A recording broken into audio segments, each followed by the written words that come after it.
ছাত্ৰ ছাত্ৰীসকল মই মৌচুমীয়ে তোমালোক সকলোকে জোনাক মৌচুমী ইকো ক্লাছলৈ স্বাগতম জনাইছোঁ। আজিৰ ভিডিঅ'টোত এটা টপিক আমি আলোচনা কৰিম আৰু টপিকটো হৈছে BA 5th semester economics major Dibrugarh ইউনিভাৰ্চিটিৰ মেক্ৰ' ইকনমিক্সৰ ইউনিট নাম্বাৰ 5ৰ এটা topic nominal and real exchange ৰেটৰ মাজৰ ডিফাৰেঞ্চটো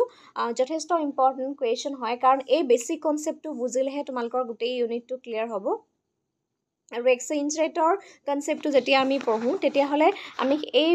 নমিনেল এক্সচেঞ্জ ৰেট হওক বা ৰিয়েল এক্সচেঞ্জ ৰেটটো সেইটো জানিব লাগে। আৰু যদিও মেক্ৰ' ইকনমিক্সৰ কনচেপ্ট হয় বা ভৱিষ্যতে তোমালোকে ইণ্টাৰনেশ্যনেল ইকনমিক্সতো এইখিনি টপিক পঢ়িব লগা হ'ব, গতিকে যথেষ্ট ইম্পৰ্টেণ্ট হয় কনচেপ্টটো।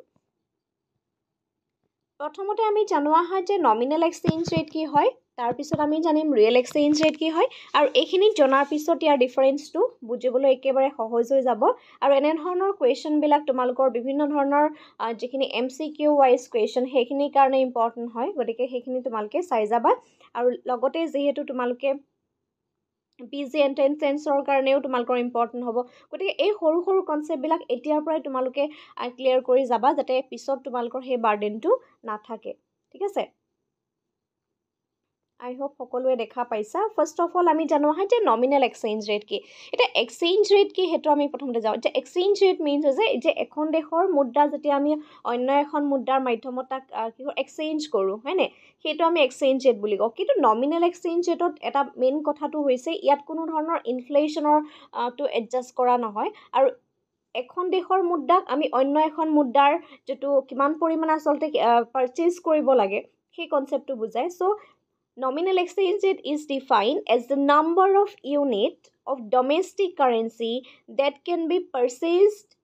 a unit of specific foreign currency. In other words, nominal exchange rate is the value of domestic currency with respect to any other currency. যে ইয়াত কোৱা হৈছে যে ইয়াত value of domestic currency with respect to another currency.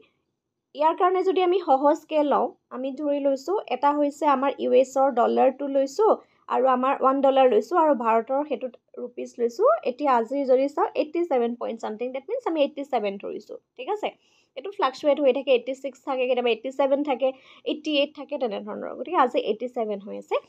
গতিকে এই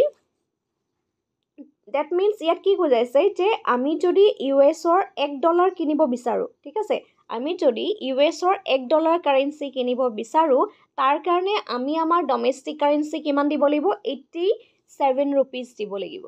ঠিক আছে, কিন্তু এনেধৰণেই যেতিয়া আমি কনচেপ্টটো আলোচনা কৰোঁ তেতিয়াহ'লে ক'ত বেছি খৰচ হৈছে বা ক'ত বেছি আমি কম হৈছে এইটো আমি বুজিবলৈ সাধাৰণতে মানে কমপ্লিকেটেড হৈ যায়, কাৰণ এইটো তেওঁলোকৰ দেশৰ মতে এইটো তেওঁলোকৰ ডলাৰ চলে, আৰু এইটোৰ 87 বা ৰুপিজ যোনটো আছে সেইটো আমাৰ দেশৰ মতে চলে। অবভিয়াছলি এটা কথা সঁচা যে দ্য ভেলু অফ ৰুপিজ, ইণ্ডিয়াৰ যিটো মুদ্ৰাৰ ভেলু, সেই ভেলুটো লাহে লাহে কি হৈছে কমি আহিছে। ঠিক আছে, যিহেতু 87 হৈ গ'ল, আমি $1 যদি তেওঁলোকৰ পৰা কিনিবলৈ লওঁ তেতিয়াহ'লে তাৰ এগেইনষ্টত আমি কি দিব লাগিব, 87 ৰুপিজ দিব লাগিব। এই কনচেপ্টটোৱে হৈছে আমাৰ নমিনেল এক্সচেঞ্জ ৰেট। একেবাৰে সহজকৈ যদি আমি বুজিবলৈ যাওঁ, চ' নমিনেল এক্সচেঞ্জ ৰেটে কি কৰে, ডিফাইন কৰে the number of unit of domestic currency that can be purchased a unit of or one unit of specific foreign currency. Okay, যদিহে আমি এটা ফৰেইন কাৰেঞ্চি পাৰচেজ কৰিবলৈ যাওঁ, সেই ফৰেইন কাৰেঞ্চিটো পাৰচেজ কৰিবলৈ যাওঁতে তাৰ এগেইনষ্টত আমি কিমান পৰিমাণে আমাৰ ডমেষ্টিক কাৰেঞ্চি দিব লগা হৈছে, বুজি পাইছানে?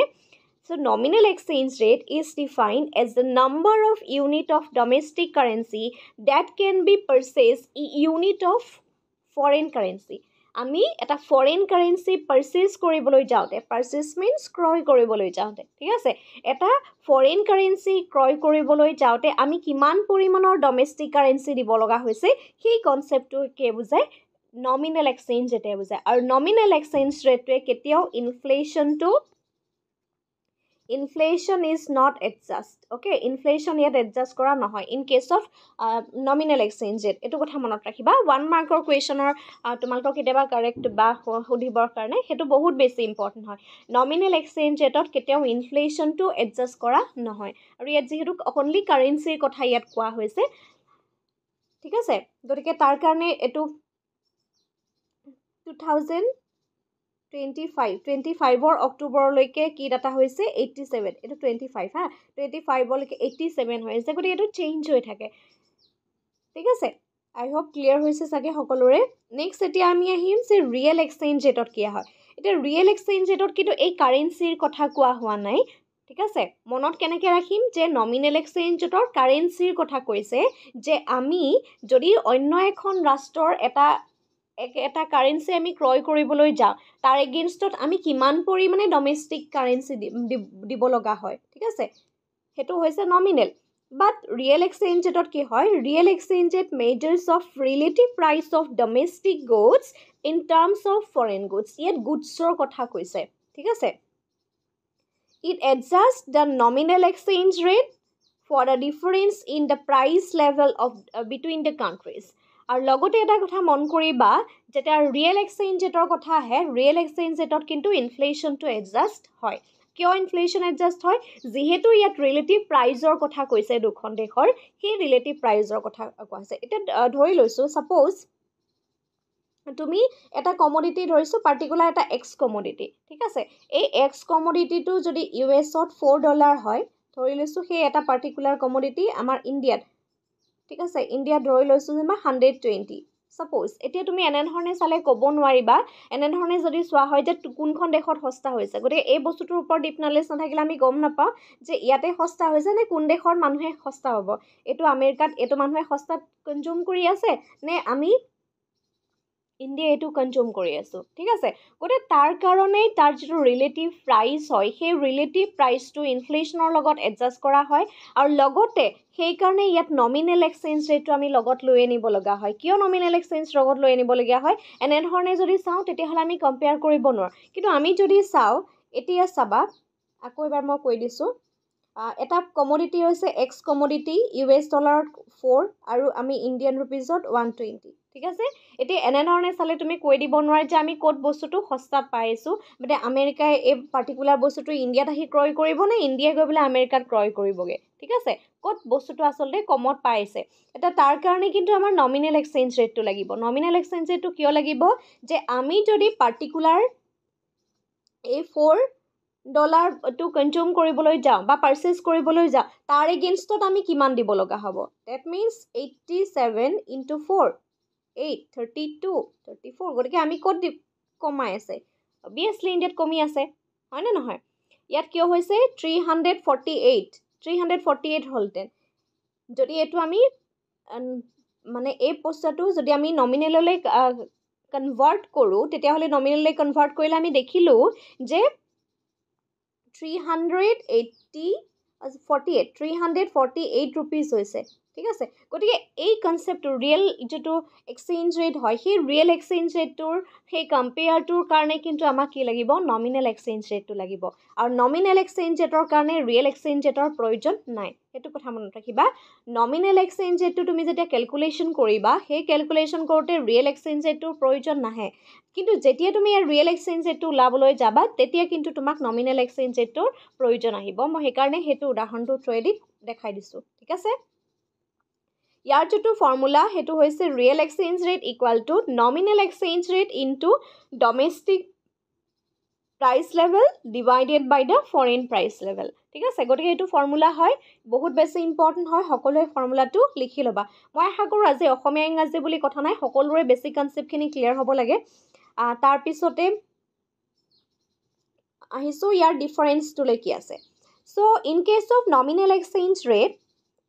one currency can be exchanged for other এখন দেশৰ কাৰেন্সি অন্য এখন দেশৰ কাৰেন্সি এক্সচেঞ্জৰ কথা কোৱা হৈছে ঠিক আছে ইয়াত কাৰেন্সি এক্সচেঞ্জৰ কথা কোৱা হৈছে অন্যহাতে in case of real exchange rate it shows the relative price of domestic good in terms of foreign good relative price of domestic গুডছৰ প্ৰাইচটোৰ কথা কোৱা হৈছে in terms of foreign good যেনেধৰণে মই তোমাৰ এক্সৰ এটা এক্সাম্পল দিছিলোঁ ঠিক আছে next it is not adjusted for the price level or inflation যেতিয়া ৰিয়েল এক্সচেঞ্জ ৰেটৰ কথা কওঁ তেতিয়া ইনফ্লেশ্যনৰ কথাটো নাহে প্ৰাইচ এডজাষ্টৰ কথাটো নাহে but in case of real exchange ৰেটলৈ তুমি যেতিয়া যাবা so' it is adjusted for the difference in domestic and foreign price level and also adjust the inflation. Okay, adjust for the inflation to কিন্তু real exchange rate adjust কৰা হয় যেহেতু ইয়াত price level টোৰ কথা কোৱা হৈছে ঠিক আছে ইয়াত কিন্তু nominalত কি কৈছে যে currency exchange কথা কোৱা হৈছে যে আমি এটা foreign currency purchase কৰিবলৈ যাওঁতে কিমান পৰিমাণে আমি domestic currency দিব লগা হৈছে সেইটো nominalত কৈছে so ইয়াত currency কথা কোৱা হৈছে কাৰণে priceৰ কথা কোৱা হোৱা নাই but realত কি কৈছে যে goodsৰ কথা কৈছে particular goodsৰ কথা কৈছে এখন দেশৰ লগত অন্য এখন দেশৰ particular goodsৰ যেহেতু কথা কৈছে গতিকে ইয়াত inflation টো obviously আহিব ঠিক আছে third point টো হৈছে it focus on the currency value in only এই অকল currency টোৰ যোনটো value হয় সেই currency value টোহে ই focus কৰে but যদি আমি real exchange rate চাওঁ it focuses on the purchasing power of competitiveness of good purchasing power of competitiveness of good সেই particular commodity টোৰ আমি ক্ৰয় কৰিব পৰা যেটো purchasing power হয় সেই purchasing power টোৰ কথাও ই determine কৰে ঠিক আছে কাৰণ আমি ultimately আমি যে সেই foreign বস্তুটা যদি আমি কিনিবলৈ যাওঁ সেই তাৰ againstত আমি যেটো value দিব লাগিব কিমান পৰিমাণ আমাৰ purchasing power লাগিব হয় না একেবাৰে সহজকে যদি আমি কবলৈ যাওঁ means ক্ৰয় ক্ষমতাটো লাগিব হয় না নহয় গতিকে ইয়াত অকল কিন্তু হে কাৰণে কাৰেন্সিৰ ভ্যালু বিলাকৰ কথা কোৱা হোৱা নাই purchasing power এই শব্দটো মন কৰিবা বহুত বেছি important purchasing power and competitiveness এই দুইটা ওয়াৰ্ড বহুত বেছি ইম্পৰ্টেন্ট হ'ব এইটোৰ ডিফাৰেন্সৰ কাৰণে ঠিক আছে Next difference to hoise it is determined by the macro factors macroeconomics or jeto factors ase and demand and supply of currency ei factor bilak depend kora hoy jehetu overall currency er kotha koa hoise gotike ietu eta macro factor hoy সমষ্টিগতভাৱে ঠিক আছে আৰু যত demand and supply currency আছে but in case of nominal exchange rate is used to determine the real exchange rate কিন্তু যেতিয়া তুমি real exchange rate টো উলিয়াবলৈ যাবা তেতিয়া কিন্তু তোমাক কি লাগিব nominal exchange rate টো লাগিব যেনে ধৰণে মই x ৰ উদাহৰণটো তোমালোকক x commodity টোৰ উদাহৰণটো ট্ৰেডি কৰাইছিলো ঠিক আছে গটিকে যেতিয়া আমি nominal exchange rate আলোচনা কৰো আকৌ যদি আমি ইয়াৰ সাৰাংশটোকে বুজাবলৈ চেষ্টা কৰিছো যে nominal exchange rate কি হয় যে কাৰেন্সিৰ যেটো এক্সচেঞ্জ হেতুৰ কথা কোৱা হৈছে বাট ৰিয়েলত আমাৰ কি কৈছে ইয়াত গুডছৰ ৰিলেটিভ গুডছৰ যেটো ডমেষ্টিক গুডছৰ যেটো price in terms of foreign goods হে গুডছৰ কথা কোৱা হৈছে নেক্সট হৈছে তোমাৰ নমিনেলত price যেটো ইনফ্লেশন হয় হেতু ইয়াত এডজাস্ট নহয় বাট যেটো ৰিয়েল এক্সচেঞ্জ ৰেটত এটো প্ৰাইস টো এডজাস্ট হয় ইনফ্লেশন এডজাস্ট হয় নেক্সট হৈছে নমিনেলত কাৰেন্সিৰ যেটো ভ্যালু হয় সেই ভ্যালুটোৰ ওপৰত ফোকাস কৰা হয় বাট ৰিয়েলত কি হয় focus on the purchasing power plus competitiveness of goods এই দুইটাৰ ওপৰত ফোকাস কৰা হয় and fourth to hoise it is determined by the macro factors the macro factor bilak kisuman thakibo demand and supply of currency ei concept bilak yat ahibo aru nominalot ki rahibo the exchange